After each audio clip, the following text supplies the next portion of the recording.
स्वागत करना चाहता हूं कीर्ति आजाद जी का। आप वरिष्ठ नेता हैं तृणमूल कांग्रेस के और गोवा के इंचार्ज भी हैं। कीर्ति साहब, बहुत बहुत धन्यवाद आपका हमारे साथ जुड़ने के लिए। ये जो स्थिति है अभी गोवा में, इसको आप किस तरीके से देखते हैं? परिस्थिति तो मालूम था, आज नहीं तो कल ये होना ही था। और जिस प्रकार से खरीद फरोख्त होती है, मैं एक बहुत अच्छा कार्टून देख रहा था, उसमें लिखा था why is our name used. वो घोड़े सब खड़े हुए थे और हॉर्स ट्रेडिंग करके लिखा हुआ था। तो यह ऐसी परिस्थिति है जो सब जगह पर खरीद फरोख्त हो रही है। जितने भी गैर भाजपाई सरकारें, जितने भी गैर भाजपाई विधायक हैं अलग अलग राज्यों में, जहां इनकी मेजोरिटी बहुत कम है, बहुमत उतने ज्यादा नहीं है, उसमें ये लोग खरीद के अपने पास ला रहे हैं। अभी हमने महाराष्ट्र में देखा, उससे पहले हमने मध्य प्रदेश में देखा, इनका प्रयास झारखंड में भी था। इस प्रकार से इन्होंने राजस्थान में भी प्रयास किया। तो प्रयास ये सब जगह करते रहते हैं क्योंकि इनके पास सब कुछ है। आज जो भी कहिए, तन मन धन जितना चाहिए सब कुछ आपको इनके पास से मिलेगा। तो एक जो इन्होंने कहा था कि भारतीय जनता पार्टी ने कहा था we are a party with a difference, तो ये पता लग गया कि ये किस तरह की डिफरेंट पार्टी है, खरीद फरोख्त करती है। हमने तब भी यहां पर जब गोवा में चुनाव लड़े थे, तभी लोगों से कहा था कि आप तृणमूल पर, क्योंकि बहुत सारे ऐसे लोग थे जो पहले बीजेपी में थे, बीजेपी को छोड़ के कांग्रेस के लिए लड़े, कांग्रेस से जीत गए।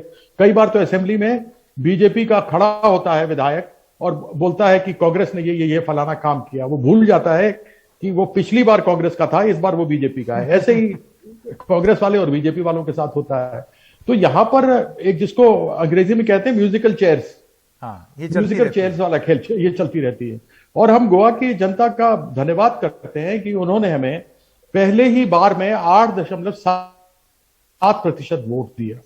इसका मतलब कि उसको हमारे में विश्वास है और यह कहना चाहते हैं कि आगे आने वाले समय में भी यह तृणमूल कांग्रेस नहीं। लेकिन कीर्ति आजाद जी, आप ये बताइए कि आपको 8% वोट शेयर मिला और कहीं पर दाएं बाएं नहीं भागेंगे। जी, आपको 8% वोट शेयर मिला, लेकिन आम आदमी पार्टी को भी 2 सीटें मिली। तो कांग्रेस अगर टूटेगी या कमजोर होगी तो उसका लाभ सिर्फ टीएमसी को ही मिले, ये भरोसा, ये कॉन्फिडेंस आपको क्यों है? क्योंकि उम्मीद से तो आम आदमी पार्टी वाले भी होंगे। मुझे इसलिए है कि यहां पर बिल्कुल अवश्य होंगे, उम्मीद से रहना भी चाहिए, क्यों ना रहे। आम आदमी पार्टी ने 2 निकाले, हालांकि उनका वोट शेयर हमसे कम था। और आम आदमी तो यहां बहुत सालों से काम कर रही है। हम तो पिछले 6 महीनों में चुनाव से पहले आए थे और आकर हमने काम किया और उतने समय में हमें मिला। तो यह दिखाता है, क्योंकि अगर आप पहले 2 चुनाव बीजेपी के देखें तो उनको 1% वोट भी नहीं आया था जब वो पहली बार लड़ी थी और दूसरी बार लड़ी थी।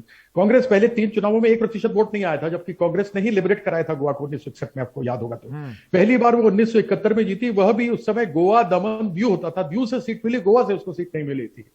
तो उन सभी चीजों को यदि आप तुलना करेंगे तो हमें बहुत प्रोत्साहित होते हैं इस विषय को लेकर के कि हमें इतने ज्यादा वोट मिले। जी, बहुत बहुत धन्यवाद कीर्ति आजाद जी। एक सवाल अगर आप मुझे इजाजत दें, मैं आपसे पूछना चाहता हूं कि क्योंकि आपका क्रिकेट से भी वास्ता रहा है और क्रिकेट को लेकर के भी एक बड़ी खबर चल रही है, विराट कोहली के मुद्दे पर आप अपने आप को कहां पाते हैं? आपने देखा होगा कितनी आलोचना वगैरह हो रही है। 2020 से जब से कोरोना हुआ और बहुत सारी समस्याएं होती चली गई, दूसरे नंबर पर रन बनाए हैं विराट कोहली ने। उनके साथ उनके रन बनाने की इतनी लंबी फेहरिस्त है कि जब वो आदमी 1 या 2 या 3 मैच में फेल होता है तो लोग कहते हैं कि ये गया, इसको हटा दो। जो भी बड़े खिलाड़ी होते हैं उनके आलोचक आपको मिलेंगे ही, और कोई भगवान नहीं है जो हर इनिंग्स के अंदर एक व्यक्ति सेंचुरी बना देगा। तो मैं यह कहना चाहता हूं कि जो बड़े वरिष्ठ खिलाड़ी हैं, कृपया देखें इस चीज को और बोलने से पहले कम से कम आंकड़ों को तो ध्यान दे लें, उसके बाद फिर आगे बात करें। कीर्ति साहब, बहुत वरिष्ठ लोग हैं जो कि ये बात कह रहे हैं, जैसे कि कपिल देव, जैसे कि वेंकटेश प्रसाद, माइकल वॉन। ये छोटे मोटे लोग नहीं हैं। नहीं, ये बड़े लोग हैं, लेकिन मेरे जैसा छोटा आदमी एक चीज बताने की कोशिश कर रहा है कि 2020 से लेकर आज तक रोहित शर्मा के रन देख लीजिए, बाकी किसी के रन देख लीजिए और देख करके तुलना करके बताइए कि किसने ज्यादा रन बनाए। उसके बाद मेरे सामने जो दलील दी जाएगी मैं उस दलील को मानने के लिए तैयार हूं।